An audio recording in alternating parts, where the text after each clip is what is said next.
first. With tensions today between Russia, China and the United States, it can feel like we've taken a step back in time, back to the Cold War and the threat of nuclear weapons. Part of the legacy of that threat, which began after World War II and lasted for more than 4 decades, is nuclear bunkers, which were built around the country. Yes, and one was built in Weymouth in Dorset, and Steve Harris has been to have a look around this frightening part of our history. Nuclear explosions are caused by weapons such as H-bombs or atom bombs. Have you ever wondered what would happen to local governments in the event of a nuclear war? You probably don't pay it much mind these days. But at the height of the Cold War, it was a concern much higher in the public consciousness. I love the sign, nuclear bunker this way. The not so secret bunker.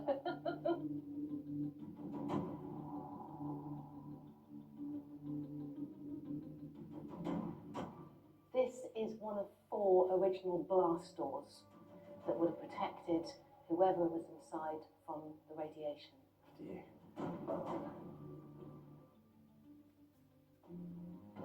This is a local authority emergency centre, to give it its full name. So we've got another blast door coming up here, which will take us into the bunker proper. And it was built inside Weymouth's Victorian Nothe Fort. We're stood in the comms room of the Nothe Fort nuclear bunker. So this would have been where the Nothe Fort received information from central government and from the county, and then it would have distributed those communications out to other places. So in the early 1980s, the government directed local authorities to prepare for nuclear war and to update their plans. So some places were built from scratch, most places were converted by the local authority, and the Nothe Fort was an obvious choice because it has a great protection factor. Have you seen this? Protect and survive. I have heard of it. This is the famous handbook, isn't it? Yeah, so this was put through every household in the country in the early 1980s. As we expected, nearly all the supermarket shelves are empty, but we've managed to get the warehouses controlled by the police. You might be familiar with this as a concept. The iconic 1984 film Threads recreated a post-nuclear attack Sheffield City Council. Next, we're going to go into the sleeping area.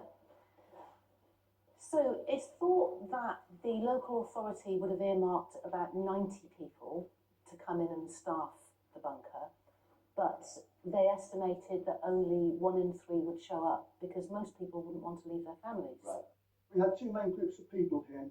The first were the senior council and emergency service officials. The other group of people here would have been from the radio amateur community, the RayNet network, and Citizens Band. The assumption was the telephone network would fail, so the radio amateurs would have provided a standby communication service. This site was decommissioned in 1992. Nowadays, the rooms that constitute this bunker are only open to the public on rare occasions. But Lucy hopes that soon they'll be able to afford to make it a more permanent offering. For now, these are just a secret, surprising corner of one of Dorset's most popular tourist attractions. Steve Harris, BBC Sound Today, Weymouth.